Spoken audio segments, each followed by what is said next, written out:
Өнөөдөр бид Step Vitality-гийн анхны цэцэг танилцуулж байхдаа таатай байна.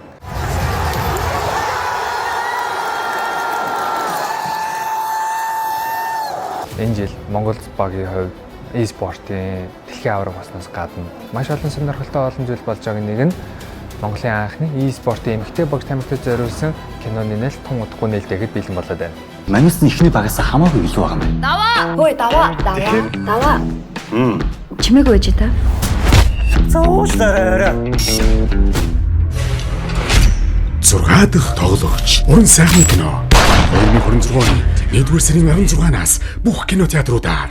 The Six Players буюу 6 дахь тоглогч уран сайхны кинон дээр e-спорт сонирхож тоглодог 5 охины амьдралын төв болон тэдгээр дэх тулгаар саад бэрхшээл тэр саад бэрхшээлийг хэрхэн даван туулж байгааг харуулах онц сонирхолтой уран сайхны кино.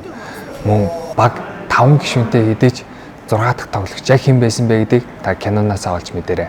Та нар одоо яг юу гэдэг ямар баг байх вэ? Нэргүй. Харуус эмхтэй юм байна. 6 дахь тоглогч. Уран сайхны кино. 2026 оны 1-р сарын 16-наас бүх кинотеатруудаар. 6 дахь тоглогч уран сайхны киноны нээлттэй үйлчлэгэнд зориулсан хандвийн донешныг үүгээр нээж байна.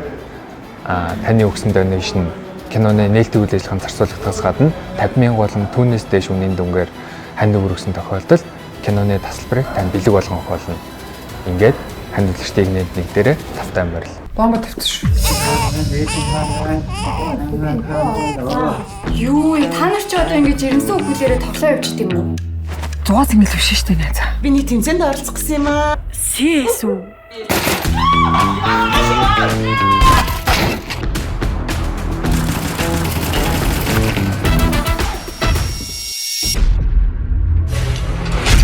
дахь тоглогч. Step Vitality. Яс гараад ирээ. Нөгөө нэг октоо ч тоглоё гэж ялж чанаад эцний танаа муулан чаац урдан гарч ирээ. Энгүүт тоглож шүү гэдэг. 6 дахь тоглогч. Уран сайхны кино.